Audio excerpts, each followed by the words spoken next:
بات ہے جون 2002 کی، جب رشیا کے ایک شہر اوفا سے 45 اسکول کے بچے ایک اسکول ٹرپ پر اسپین جا رہے تھے۔ تمام بچے قابل ترین بچے تھے، کوئی پڑھائی میں بہت اچھا تھا تو کوئی سپورٹس میں۔ تمام بچے مختلف اسکولز میں پڑھتے تھے اور ان کو اسکول ٹرپ پر اسپین بھیجا جا رہا تھا۔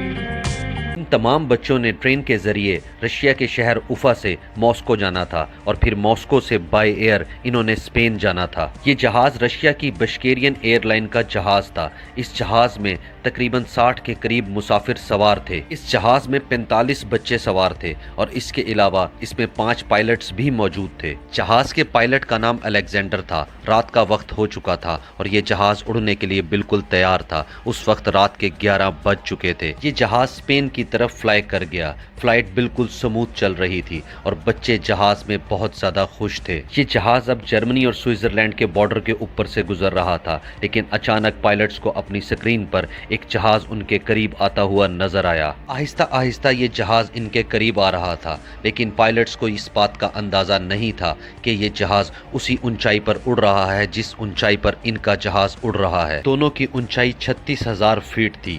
پھر اچانک سسٹمز نے وارننگ دینا شروع کر دی کہ جہاز ان کے بہت زیادہ قریب آ چکا ہے، اور اس سے پہلے یہ کچھ سوچتے سمجھتے ان کو وہ جہاز اپنی سکرین کی لیفٹ سائڈ پر نظر آ گیا۔ جہاز میں بیٹھے ہوئے بچے بھی اس جہاز کو اپنی سکرین سے دیکھ سکتے تھے۔ اس سے پہلے پائلٹس کچھ کرتے یہ دونوں جہاز 36,000 فیٹ کی بلندی پر ہوا میں ایک دوسرے سے ٹکرا گئے۔ اسی وقت رشین جہاز کے تو ٹکڑے ہو گئے تھے، لیکن وہ دوسرا جہاز 2 منٹ ہوا میں گھومنے کے بعد زمین پر نیچے آ گرا۔ کچھ ہی لمحوں میں دونوں جہازوں میں سوار تمام مسافر مارے گئے تھے اور اسی جہاز میں وہ 45 اسکول کے بچے بھی سوار تھے۔ ان بچوں کی فیملیز کی زندگی بھی ساتھ میں تباہ ہو گئی تھی۔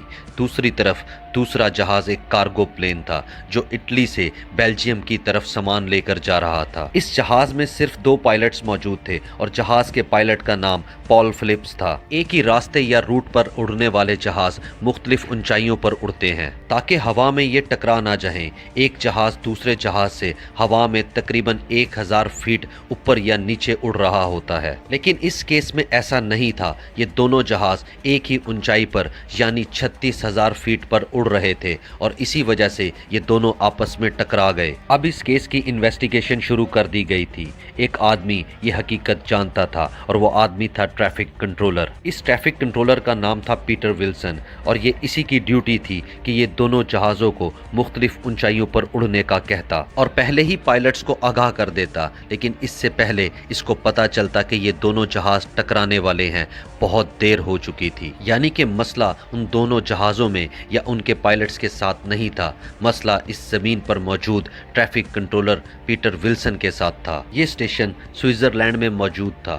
اسی اسٹیشن سے تمام اوپر اڑنے والے جہازوں کو بتایا جانا تھا کہ کس جہاز کو کس اونچائی پر اڑنا ہے۔ اس رات صرف پیٹر ہی اس اسٹیشن پر پورے کام کو کنٹرول کر رہا تھا اور اس کا دوسرا ساتھی ساتھ والے کمرے میں آرام کر رہا تھا، اور اسی وجہ سے پیٹر پر کام کا لوڈ بہت زیادہ بڑھ گیا تھا۔ اس کو ایک ساتھ 2 سکرینز پر مختلف جہازوں کو دیکھنا پڑ رہا تھا۔ دوسری طرف ایک مسئلہ یہ بھی تھا کہ اس اسٹیشن پر کچھ کام چل رہا تھا اور دونوں جہازوں کے ٹکرانے سے ٹھیک 2.5 منٹ پہلے اسٹیشن کے کچھ وارننگ سسٹمز بھی بند ہو گئے تھے، ورنہ اس ٹریفک کنٹرولر کو وارننگ مل جاتی کہ دونوں جہاز ایک ہی اونچائی پر اڑ رہے ہیں اور دونوں بہت قریب آ چکے ہیں۔ یہ ایک پورے سسٹم کی ناکامی تھی، لیکن پھر بھی سارا الزام ٹریفک کنٹرولر پیٹر ولسن کے اوپر آ گیا تھا، کیونکہ یہی آدمی ان دونوں جہازوں کو کنٹرول کر رہا تھا۔ اس بدترین حادثے کے بعد ایئر ٹریفک کنٹرول سسٹم میں بہت زیادہ بہتری لائی گئی تھی تاکہ کبھی دوبارہ اس طرح کا افسوسناک واقعہ پیش نہ آ سکے۔